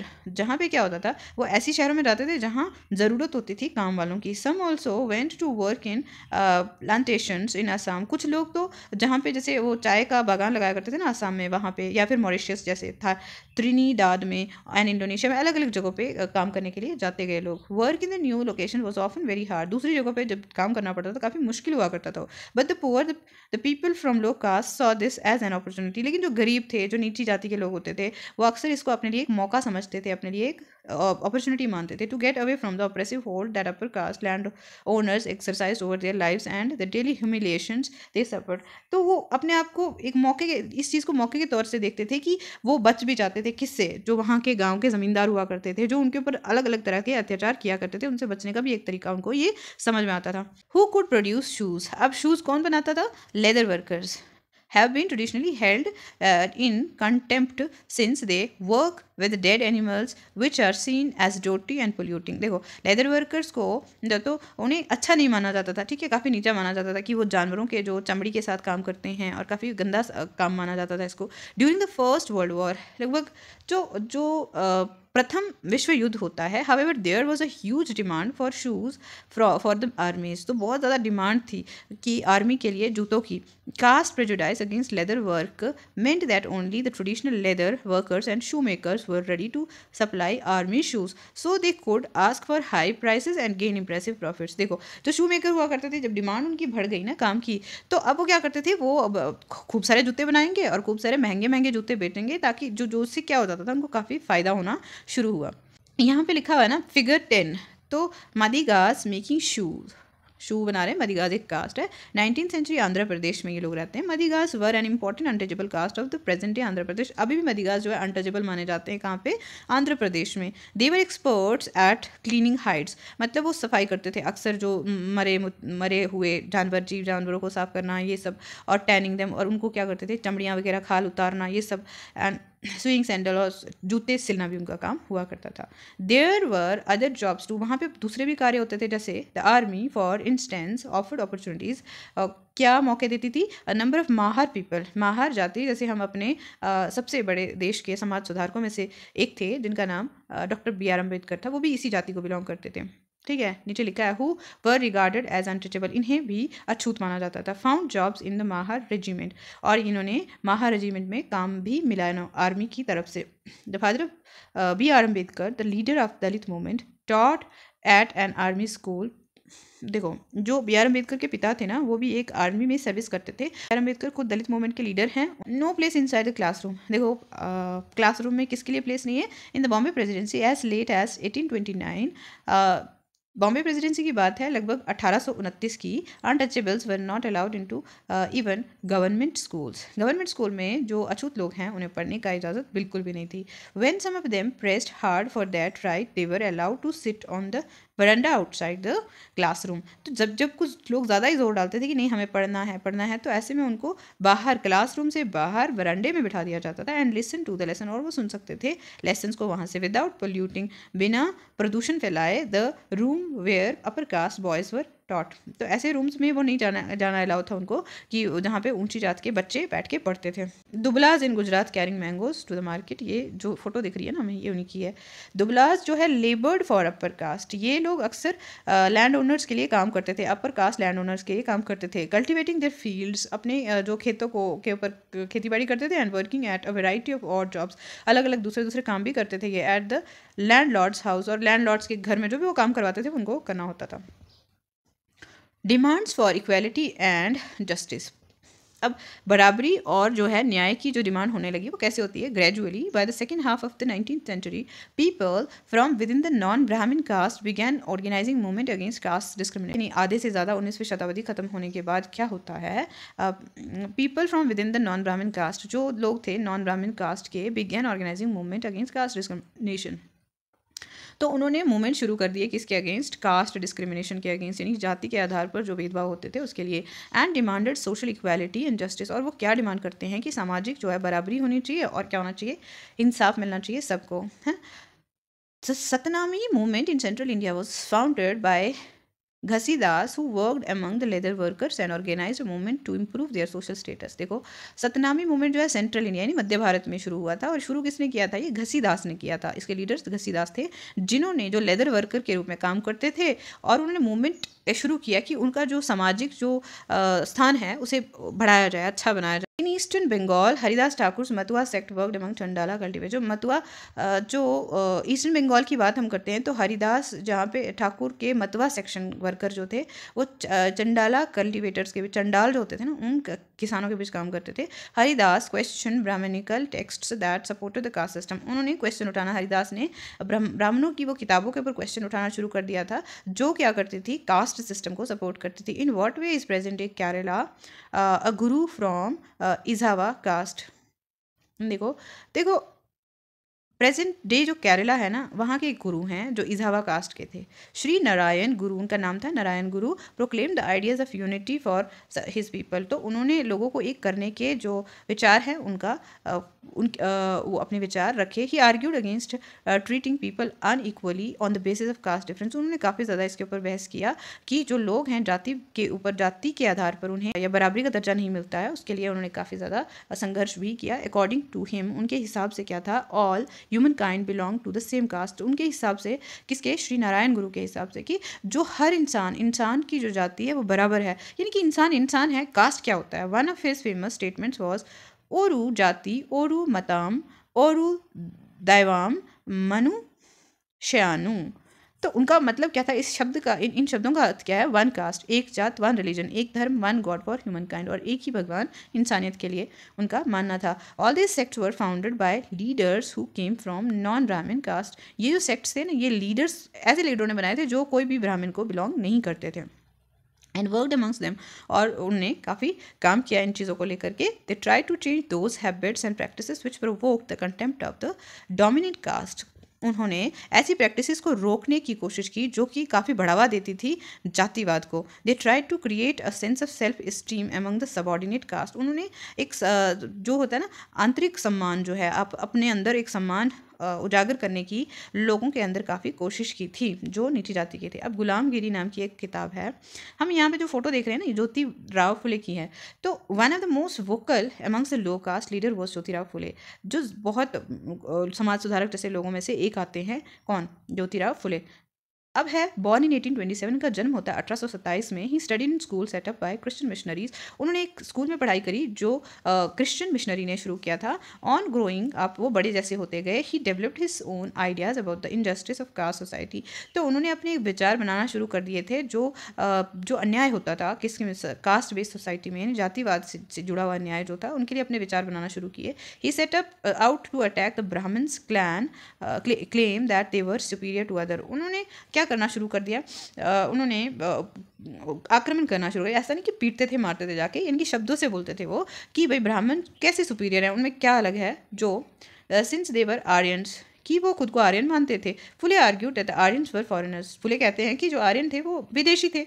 Who came from outside, जो बाहर से आते हैं, द सब कॉन्टिनेंट, हमारे जो भारतीय उपमहाद्वीप में, and defeated the subjugated the true children of the country, और उन्होंने हरा दिया और अपने अंडर अपने से उनको बंदी बना के रख दिया, अपने नीचे अपने हिसाब से काम करवाने लगे, जो भारत देश के खुद के अपने बच्चे हैं उनको। Those who had lived here from before the coming of Aryan, जो लोग आर्यन के आने से पहले रहते थे, as the Aryans establish their dominance, जैसे आर्यंस ने अपना जो है प्रभुत्व शुरू कर दिया, they began looking at the defeated population as inferior, और वो जो हारे हुए लोग थे उनको कैसे मानते थे, उनको कैसे देखना शुरू कर दिया कि वो उनके उनके उनसे काफ़ी नीचे हैं, उनकी जो है बराबरी नहीं कर सकते, एज लो कास्ट पीपल, जैसे कि जो नीची जात के लोग हैं उनको वो दर्जा दिया गया कि भाई तुम नीची जात के लोग हो, हम तुमसे सुपीरियर हैं क्योंकि हम लोग जीते हुए हैं और तुम हारे हुए हो। According to Phule, the upper castes had no right on their land and power. तो in reality the land belong to the indigenous people, the so called low caste. तो अब जो फुले जी हैं वो कहते हैं कि जो ऊपरी जातियाँ हैं तो उनका कोई भी हक नहीं है ज़मीन पे, क्योंकि असलियत में ये ज़मीन क्या है, जो यहाँ के लोग भारतीय लोग हैं, इंडिजीनियस यहाँ के रहने वाले निवासी लोग हैं, उन्हीं की है, जिनको हम लो कास्ट बोलते हैं। Phule claim that before Aryan rule, उन्होंने कहा कि आर्यन के राज्य से पहले there existed a golden age, यहाँ पे एक सुनहरा युग था, when warrior peasant tilled the land and rule the Maratha countryside. तो ऐसा था कि मराठा के जो गाँव में वॉरियर पीजन रहा करते थे, यानी कि वो योद्धा भी होते थे और किसान भी होते थे, वो राज भी किया करते थे, and in just and fair way, और एक बहुत ही अच्छे तरीके से वो राज किया करते थे। He propose that Shudras, labouring caste and Ati Shudra untouchables should unite to challenge the caste discrimination. उन्होंने ये भी विचार रखा कि जो शूद्रास यानी कि जो लेबर का काम करते हैं वो, और अति शूद्रास जो उनसे भी नीचे शूद्रास हैं, जिनको अछूत बोला जाता है, उनको मिल के काम करना चाहिए। ये जो जाति के बेस पे भेदभाव होता है उसके खिलाफ। The Satyashodhak Samaj an association Phule founded propagated caste equality, ये एक ऐसी संस्था थी जिसने क्या किया था, जो कास्ट के बेस पे इनक्वालिटीज़ थी उसको काफ़ी ज़्यादा चैलेंज किया। Me here and you over there, मैं यहाँ और आप वहाँ। क्या कहते हैं Phule was also critical of the anti colonial nationalism, तो that was preached by upper caste leader, he wrote. तो देखो फुले जो काफ़ी क्रिटिकल थे एंटी कलोनियल नेशनलिज्म के, जो कि जो अपर कास्ट के जो लोग थे, लीडर जो थे, प्रीच कर रहे थे। उन्होंने लिखा, the Brahmins have hidden away the sword of their religion which has cut the throat of the people. तो कहते हैं कि ब्राह्मण लोगों ने अपनी जो धर्म की जो तलवार है वो छुपा दी है, जो जिसने लोगों के गलों को काट दिया। People's prosperity and now go about posing as great patriot of their country. उन्होंने अपनी धार्मिक तलवारों को छुपा करके अब अपने आप को देशभक्त के रूप में प्रस्तुत कर रहे हैं ये लोग। ठीक है, ये किसका कहना है? फुले का कहना है। They give their advice to our Shudra Muslim and Parsi youth that unless we put away all quarreling amongst ourselves about the division between high and low in our country and come together, our country will never make any progress. It will be unity to serve their purposes, and then it will be me here and you over there again. तो कहते हैं कि अब देखो वो जब भारत के कुछ लीडर्स थे, ठीक है, जो ऊपर अपर कास्ट के होते थे, वो क्या बोलते थे अक्सर कि लोगों को यूनाइट करने की बात कर रहे थे ना उस समय वो। तो अब फुले जी कहते हैं कि ये लोग क्या कर रहे हैं, अभी अपनी धर्म की तलवारों को छुपा करके ये बोल रहे हैं कि हम लोग इकट्ठे मिलके इनको अंग्रेज़ों को निकालते हैं। तो क्या है, निकालने के बाद क्या हो जाएगा? निकालने के बाद तो तुम वैसे ही हो जाओगे ना, मैं यहीं पे रह जाऊँगा, मेरी जाति के बेस पे मुझे अलग कर दोगे और खुद को ऊपर रखोगे। इन 1873 फुले रोट अ बुक नेम्ड गुलामगिरी। 1873 में फुले ने एक किताब लिखी जिसका नाम है गुलामगिरी। काफ़ी फेमस बुक है उनकी, याद रखना। मीनिंग स्लेवरी, इसका मतलब है स्लेवरी यानी कि गुलामी। सम 10 years बिफोर दिस, 10 साल इससे पहले the American civil war had been fought. तो अमेरिका में जो है सिविल वॉर हुई थी, leading to the end of slavery in America, जिससे क्या हुआ था कि अमेरिका में जो है गुलामी को ख़त्म कर दिया गया था। Phule dedicated his book to all those Americans who had fought to free slaves. तो ये किताब जो है फुले की, उन्होंने अमेरिकन लोगों के लिए लिखी है, जो किसकी बात करते हैं कि वो गुलामों को अब स्वतंत्र करने की बात करते हैं। दस establishing a link between the conditions of the lower caste and in the India and the black slaves in America. वो एक लिंक बनाते हैं, जैसे काले लोगों को अमेरिका में ट्रीट किया जाता था ना, वैसे ही काले गुलाम बनाए जाते थे, उसी तरह से लोअर कास्ट यानी कि नीची जाति के लोगों को भारत में भी ट्रीट किया जाता था। As this example shows fully extended his criticism of the caste system to argue against all forms of the inequality. तो ये एग्जाम्पल से हमें ये पता चलता है कि वो हर तरह की जो सामाजिक नीचताएं या जो ऊंच नीच थी वो उसके खिलाफ थे। He was considered about the plight of the concern about the plight of the upper caste women. उन्हें काफ़ी बुरा लगता था कि ऊंची जात की औरतों की भी जीवन जो है काफ़ी बुरा था, दयनीय दिशा में जीती थी वो। तो the miseries of the labourers and the humiliation of the low caste, और जो लेबरर होते थे उनके दर्द और जो नीची जात के लोगों के साथ जो अत्याचार अन्याय या उनकी जो अवहेलनाएं होती थी, जो उनके साथ बुरी व्यवहार होता था, उस सब के लिए वो अच्छा नहीं फील करते थे और उस सब के अगेंस्ट थे वो। This moment for caste reform was continued in the 20th century. ये जो मूवमेंट था ना जातिवाद में सुधार लाने के लिए 20वीं शताब्दी में भी चलता रहा। By other great Dalit leader like doctor B R Ambedkar, जो एक बहुत बड़े लीडर हैं दलित के, उनका नाम क्या है, डॉक्टर बी आर अम्बेडकर। इनके बारे में आगे भी बहुत कुछ है पढ़ने को। In western India and E V Ramaswamy Naicker in the south. Western India यानी महाराष्ट्र एंड उस वाली पोर्शन में बी आर अम्बेडकर ने दलित मूवमेंट चलाया था, ठीक है। तो साउथ में उन्हीं के हिसाब से ईवी रामास्वामी नायकर ने भी यही काम किया, ठीक है।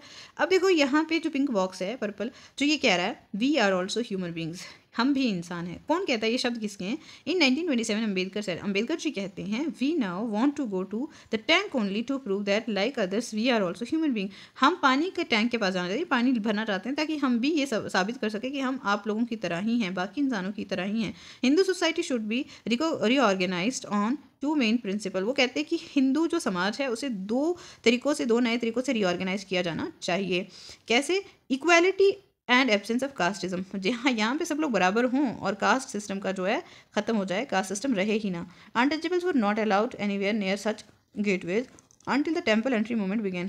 देखो, the gateway to the Madurai temple drawn by Thomas Daniell 1792 में ये लिखा है। तो यहाँ पे अनटचेबल को जाना बिल्कुल भी परमिटेड नहीं था, अंदर मंदिर में जा ही नहीं सकते थे वो, ठीक है। Now who could enter temple, कौन जा सकता है टेम्पल में? Ambedkar was born into a Mahar family, वो एक माहर परिवार के बच्चे थे।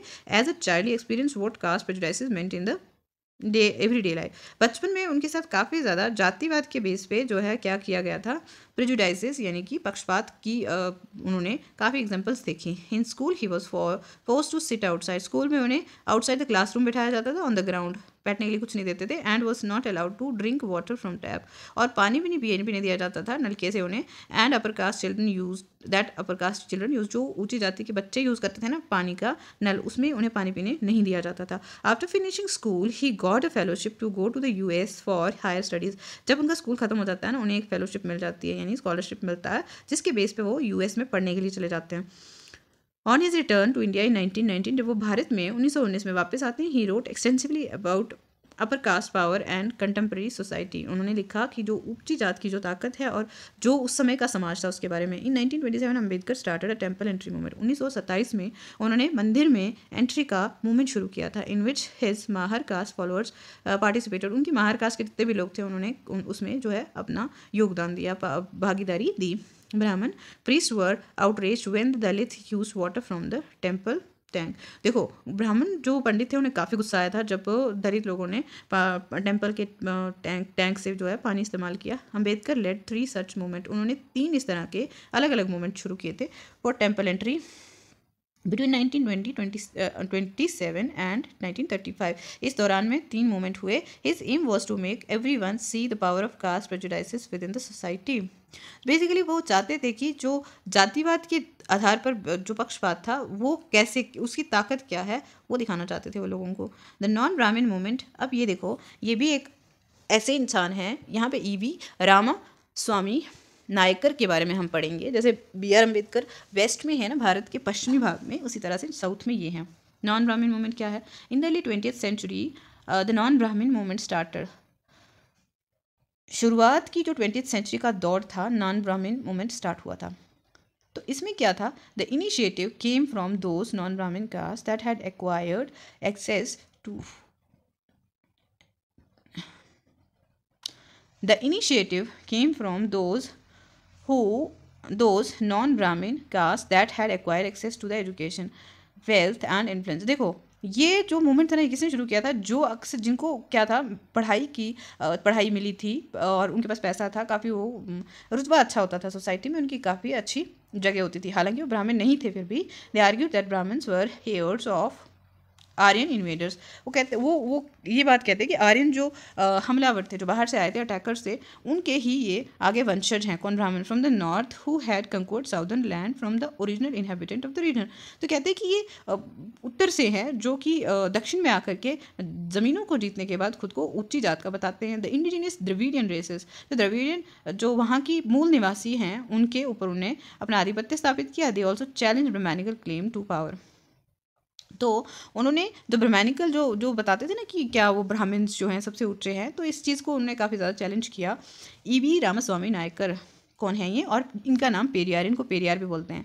As he was called, came from a middle class family, वो एक मध्यम वर्गीय परिवार को बिलोंग करते थे। Interestingly he had been an ascetic in his early life, वो एक संत हुआ करते थे अपनी शुरुआत की जीवन में। And had studied Sanskrit scriptures, उन्होंने संस्कृत स्क्रिप्चर को पढ़ा था केयरफुली, बहुत अच्छे से। Later he became a member of the Congress only to leave it to disgust when he found that at a feast organised by the nationalist sitting arrangements followed caste distinction. तो फिर उन्होंने लेकिन वो छोड़ दिया कांग्रेस को। पहले उन्होंने कांग्रेस को ज्वाइन तो किया, लेकिन उन्होंने छोड़ दिया, क्योंकि उन्होंने देखा कि जब भी एक अरेंजमेंट हुआ था बैठने का, जब नेशनलिस्ट मूवमेंट के दौरान अरेंजमेंट हुआ बैठने का, वहाँ पे क्या हुआ, जातिवाद के आधार पे, जाति के बेस पे उनको बिठाने लगे वो, तो इस वजह से उन्हें अच्छा नहीं लगा। ठीक है, that is the lower caste were made to sit at a distance from the upper caste. उन्होंने नीची जात के लोगों को कहा कि तुम थोड़ी दूर अलग से बैठोगे ऊपर ऊंची जात से। Convince that untouchables had to fight for their dignity, ये बात को समझते हुए कि जो अछूत लोग हैं उन्हें अपनी जो है सम्मान के लिए लड़ना पड़ेगा। Periyar founded the self respect movement, उन्होंने इस चीज़ को दिमाग में रखते हुए सेल्फ रिस्पेक्ट मूवमेंट नाम का एक मूवमेंट शुरू किया। He argued that untouchables were the true upholders of the original Tamil and Dravidian culture which had been subjugated by Brahmanas. तो उन्होंने ये कहा कि जो अनटचेबल्स हैं वो ही असलियत में तमिलनाडु और द्रविडियन कल्चर के मानने वाले हैं, जिन्हें ब्राह्मण लोगों ने अपने अंदर कर दिया हुआ है। He felt that all religious authorities saw social division and inequalities as God given. उन्होंने ये समझते थे कि ज़्यादातर जो धार्मिक अथॉरिटीज़ हैं वो क्या मानती हैं कि जो सोशल डिवीजन है वो भगवान ने दी है। तो ऐसा कुछ है क्या? Untouchables had to free themselves, जो अछूत लोग हैं उन्हें खुद को स्वतंत्र करना होगा। Therefore from all religions in order to achieve social equality, तो हर धर्म से जो भी अछूत हैं उन्हें खुद को बराबरी का दर्जा दिलाने के लिए ये सब करना पड़ेगा। Periyar was an outspoken critic of Hindu scriptures, जो पेरियार थे ना वो हिंदू स्क्रिप्चर्स के काफ़ी ज़्यादा खिलाफ बोलते थे। Specially the codes of Manu, वो मनु के कोड्स को बहुत ही घृणा के रूप से देखते थे। The ancient law givers and the Bhagavad Gita and the Ramayana, ये सब इन चीज़ों के खिलाफ थे वो। ठीक है, he said that these text had been use to establish the authority of Brahmanas over lower caste and the domination of the man over women. तो वो ये कहते थे कि जितनी भी किताबें हैं ये किस लिए लिखी गई हैं, ताकि नीची जात के लोगों पे कंट्रोल किया जा सके और साथ में औरतों के ऊपर भी कंट्रोल किया जा सके। These assertions did not go unchallenged.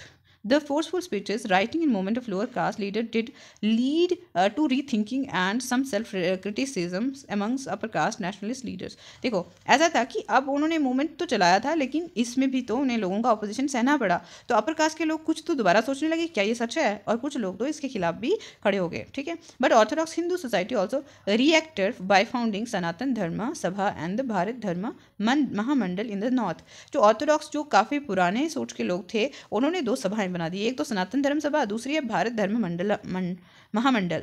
ठीक है, जो नॉर्थ में यानी कि उत्तर में बनी। The end associations like the ब्राह्मण सभा इन बंगाल, और एक एसोसिएशन जो बंगाल में बनती है उसका नाम था Brahman Sabha. The object of this association was to uphold caste distinction as a corner stone of the Hinduism. तो इन लोगों का मकसद क्या था कि जो कास्ट डिस्टिंक्शन, जातिवाद के बेस पे जो ऊंच नीच का भाव है वो जो है वो तो बहुत ही ज़रूरी है, मतलब वो हिंदुइज्म का पार्ट ही है। And show how this was sanctified by scriptures, तो कैसे इसकी जो है ना मान्यताएं हैं वो शो प्रूव करने में स्क्रिप्चर्स के थ्रू वो लग पड़े। Debates and struggles over caste continued, अब देखो डिबेट्स होना, संघर्ष होना कास्ट के ऊपर बहुत समय तक ये चलता रहा। Beyond the colonial period and are still going on in our own time. हालांकि ये तब भी होता रहा और अभी भी होता आ रहा है। तो इसमें हम देखते हैं कुछ, ये पेरियार ने लिखा है औरतों के बारे में पर्पल बॉक्स में। Only with the arrival of words such as Tara Mukurtham are women had become puppets in the hands of their husbands. देखो वो कहते हैं कि औरतें जो है किसके किसके कठपुतलियां हैं, अपने पतियों की कठपुतलियां बन चुकी हैं। We ended up with such fathers who advise their daughters that they had been gifted away to their husbands and they belong to their husbands place. देखो वो कहते हैं कि जो हम ऐसे पिता हैं जो अपनी बेटियों को क्या करते हैं, ऐसे पिताओं का अंत कर दो जो अपनी बेटियों को कहते हैं कि हमने तुम्हें तुम्हारे पति के हाथ में सौंप दिया है, अब जो वो तुम्हारे साथ करे, जैसे तुम्हें रखे तुम्हें वैसे ही रहना पड़ेगा, वही तुम्हारा घर है। This is the result of our association with Sanskrit. तो उनका जो वो कहते हैं कि ये जो रिजल्ट है कि हमारा जो एसोसिएशन हुआ संस्कृत के साथ, उसकी वजह से हुआ। Organising for reforms. अब रिफॉर्म्स को बनाने के लिए क्या हुआ? ब्रह्मो समाज, पहला तो पढ़ते हैं हम। द ब्रह्मो समाज formed in 1830 prohibited all form of idolatry and sacrifice, believed in the Upanishads, and forbade its members from criticizing other religious practices. It critically drew upon the ideals of religions, especially of Hinduism and Christianity, looking at their negative and positive dimensions. देखो ब्रह्मा समाज क्या है, पहले तो वो मूर्ति पूजा का खंडन करते हैं, वो नहीं मानते मूर्ति पूजा को। फिर उसके बाद वो क्या कहते हैं कि सेक्रीफाइसेस यानी कि बलि चढ़ाना अच्छी बात नहीं है, और वो विश्वास किस में करते हैं? उपनिषद में करते हैं। और वो सब लोगों को मना करते हैं कि धर्म की, किसी के धर्म की जो है हमें अवहेलना नहीं करनी चाहिए, ख़राब नहीं बोलना चाहिए। तो अब उन्होंने काफ़ी सारी जो हिंदुइज़्म और क्रिश्चियनिटी की बातों को लेकर के जो ठीक नहीं थी, और उनके नेगेटिव और पॉजिटिव पॉइंट्स को भी दिखाया उन्होंने। डोरिजियो एंड यंग बंगाल, ये क्या है? Henry Louis Vivian Derozio, teacher at Hindu college. ये एक टीचर थे हिंदू कॉलेज में कैलकाटा में जो था। इन the 1820s promoted radical ideas and encouraged his pupils to question all authority. देखो वो काफ़ी रेडिकल थे, काफ़ी यानी कि कहते हैं क्रांतिकारी किस्म के इंसान थे। उन्होंने अपने बच्चों को काफ़ी प्रोत्साहन दिया कि वो अपने जो अथॉरिटीज़ हैं, जो अपनी उनके हेड हैं, उनको क्वेश्चंस करें। ठीक है, refer to as the young Bengal movement. और उनकी ये जो रेडिकल विचारधारा थी, बच्चों के साथ वो यूज़ करते थे, उसको यंग बंगाल मूवमेंट कहा गया। His students attack traditions and customs. उनके जो बच्चे थे, जो स्टूडेंट शिष्य थे, उन्होंने किसके ऊपर अटैक किया? एक तो ट्रेडिशन जो थे, और दूसरे कस्टम जो कि क्या थे? Demanded education for women and campaigned for the freedom of the thought and expression. और उन्होंने क्या किया कि औरतों के लिए जो पढ़ाई की डिमांड की, और साथ में सोच की जो स्वतंत्रता और अपने बात रखने की स्वतंत्रता की डिमांड की। तो रामकृष्णा मिशन एंड स्वामी विवेकानंद, क्या कहते हैं ये? इसमें है नेम्ड आफ्टर रामकृष्णा परमहंस स्वामी विवेकानंदास गुरु। देखो परमहंस जो हैं स्वामी विवेकानंद के कौन हैं? गुरु हैं। The Ramakrishna Mission stressed the ideal of salvation through social services and selfless action. देखो रामकृष्ण मिशन का जो ज़्यादा जो है क्या स्ट्रेस रहा कि जो अगर आपको मुक्ति चाहिए ना, आपको समाज में सेवा करनी पड़ेगी, और साथ में काम सेल्फलेस करिए, मतलब अपने लिए फ़ायदे के लिए हर काम नहीं करना है, समाज सेवा के लिए काम करना है, जिससे समाज का भला हो। स्वामी विवेकानंदा 1863 to 1902 की बात है। हुज, इनका मतलब जीवन काल है ये सारा। Whose original name was Narendra Nath Datta. उनका जो शुरुआती बचपन का नाम था वो था Narendra Nath Datta. Combined the simple teachings of Shri Ramakrishna with his well founded modern outlook and spread them all over the world. देखो उन्होंने जो सिंपल टीचिंग थी ना श्री रामकृष्ण की, और उन्होंने मॉडर्न आउटलुक जो है अपने पूरे दुनिया में फैला दिया, रामकृष्ण की बातों को और अपनी जो सोच थी उसको डाल करके संसार में फैला दिया। After hearing him in the world parliament of religions at Chicago, बहुत इंपॉर्टेंट है ये, जब लोगों ने सुना उनको, शिकागो में एक वर्ल्ड पार्लियामेंट होती है रिलीजन के ऊपर, धर्म के ऊपर, 1893 की बात है ये। द न्यूयॉर्क हेराल्ड रिपोर्टेड, तो ये न्यूज़पेपर का नाम है वहाँ। We feel how foolish it is to send missionaries to this learn nation. तो वो लिखते हैं कि हाँ, हमें लगता है कि कितना मूर्खता भरा कार्य है कि एक पढ़े लिखे देश में आप लोग मिशनरीज भेज रहे हो। Indeed Swami Vivekananda was the first Indian to in modern times. हालांकि जो स्वामी विवेकानंद थे जो पहले भारतीय थे हु री establish the spiritual pre eminence of the Vedanta philosophy on the global scale. उन्होंने वेदांता फिलोसफी को पूरे विश्व पटल पे रख दिया ले जा करके। But this his mission was not simply to talk of religion. उनका मिशन सिर्फ बात नहीं करना था धर्म के ऊपर। He was extremely pained at the poverty and the misery of his countryman. उन्हें बहुत दर्द होता था जब वो अपने लोगों का दर्द, गरीबी वगैरह देखते थे। He firmly believe that any reform could become successful only by uplifting the condition of the masses. वो कहते थे कि जो भी आप समाज में सुधार ला रहे हो वो कब तभी कामयाब होगा जबकि हमारे जो लोगों की जो है स्थिति जो है सुधारी जाए। Therefore, his clarion call to the people of India was to rise above the narrow confines of their religion of the kitchen and come together in the service of the nation। वो बताते थे कि लोगों को धर्म की जो सोच है छोटी सोच से बढ़ कर के देश के ऊपर सोचते हुए एक देशवासी के रूप में सामने आए लोग, ठीक है। By sending out this call he made a signal contribution to the nascent nationalism of India. देखो वो ये बात कह कर के जो लोग नेशनलिज्म की बात तो करते थे लेकिन जातिवाद और अलग अलग चीज़ों पे बटे हुए थे, ऐसे लोगों को वो संदेश दे रहे हैं। His sense of nationalism was however not narrow in its conception. जो विवेकानंद जी की जो सोच थी नेशनलिज्म की, यानी कि देशभक्ति की, तो वो कैसी थी, वो नैरो नहीं थी बिल्कुल भी, बहुत अलग तरीके से उन्होंने देश प्रेम को दिखाया। He was convinced that many of the problem facing the Mankind could only be overcome if the nation of the world come together on an equal footing. देखो वो ये मानते थे कि दुनिया का हर देश अगर एक तरह से ही हर एक प्रॉब्लम को समझने की कोशिश करे तभी हम इंसानियत को और जो देशभक्ति की भावनाएं हैं देशों की उन्हें ठीक से रख सकते हैं। Therefore his exhortations to the youth was to unite on the basis of common spiritual heritage। तो वो लोगों को, जो जवान लोग थे, उनको कैसे जोड़ना चाहते थे कि वो एक ही जो सांस्कृतिक जो सभ्यता है वो ही उनकी पहचान है। In this exhortation he became truly the symbol of the new spirit and the source of the strength for the future। तो इस आधार पर वो क्या बन जाते हैं, नए जो स्पिरिट यानी कि नया एक जोश लोगों में आ जाता है और लोगों के अंदर एक जो फुर्ती, एक ताकत को भरने का, फूंकने का कार्य करते हैं जो भविष्य में काम आती है। तो प्रार्थना समाज क्या है, ये अब एस्टैब्लिश इन 1867। कब बना था ये? 1867 में मुंबई में। The Prarthana Samaj sought to remove caste restriction. Basically ये क्या चाहते थे कि कास्ट जो जातिवाद के आधार पर जो बंदिशें हैं वो रिमूव करना चाहते थे।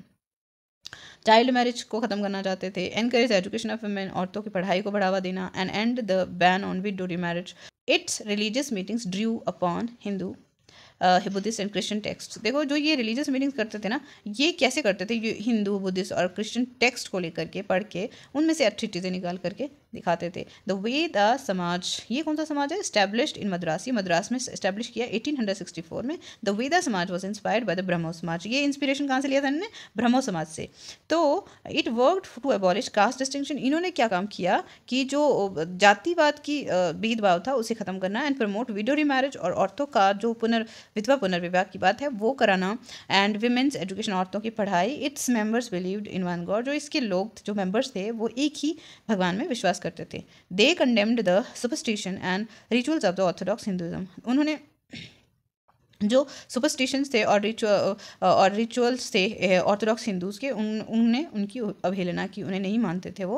अब देखो अलीगढ़ मूवमेंट की बात करें हम, तो यहाँ पे सैयद अहमद खान की हमारे पास पिक्चर है। The Mohammedan Anglo Oriental college founded by Syed Ahmad Khan in 1875 at Aligarh. Aligarh में ये कॉलेज बनाया गया, मोहम्मदन कॉलेज जो है किसने बनाया था? सर सैयद अहमद खान ने। Letter became the Aligarh Muslim university, और बाद में क्या बन जाता है? अलीगढ़ मुस्लिम यूनिवर्सिटी बन जाती है, ठीक है, यही college. The institution offered modern education, यहाँ पे जो है नई पढ़ाई का तरीका बताया था, इंक्लूडिंग वेस्टर्न साइंसेज, और ये साइंस पढ़ने पर भी जोर देते थे। टू मुस्लिम्स को वेस्टर्न साइंस पढ़नी चाहिए, ऐसा इनका मानना था। The Aligarh movement as it was known, Aligarh movement जैसे ही जाना जाता था, had an enormous impact in the area of education reforms. इन्हें काफ़ी ज़्यादा अच्छा प्रभाव था इनका जो पढ़ाई लिखाई के क्षेत्र में सुधार के लिए। द सिंह सभा मूवमेंट, ये कौन सा मूवमेंट है? Reform organisation of the Sikhs. क्या थी ये? The first Singh Sabha were found at Amritsar in 1873 and at Lahore in 1879। देखो रिफॉर्म ऑर्गेनाइजेशन में जिसमें जैसे सिक्स थे, फर्स्ट सिंह सभा जो है कब बनी थी? अमृतसर में बनी थी ये 1873 में, और लाहौर में 1879 में बनी थी। The Sabha sought to rid Sikhism of superstition. तो सुपरस्टिशन कोई भी अंधविश्वास, कास्ट डिस्टिंक्शन यानी जातिवाद के रूप में जो भेदभाव हैं, and practices seen by them as non Sikh. तो ये जो प्रैक्टिसेस थी ये नॉन सिख लोगों की मानते थे, ये लोग सिखों की नहीं मानते थे। They promoted educating education among the six, ये काफ़ी ज़्यादा प्रोत्साहन दिया पढ़ाई को सिक्स के बीच में होने के लिए। Often combine modern instruction with the Sikh teaching, ये काफ़ी मॉडर्न जो नई जो इंस्ट्रक्शंस होती थी उनके साथ सिख टीचिंग को जोड़ा करते थे अक्सर। तो इस तरह से हमारा चैप्टर ख़त्म होता है। मिलेंगे नेक्स्ट वीडियो में आपके एक्सरसाइज वर्क को लेकर के। तब तक के लिए धन्यवाद। पढ़ते रहिए, आगे बढ़ते रहिए।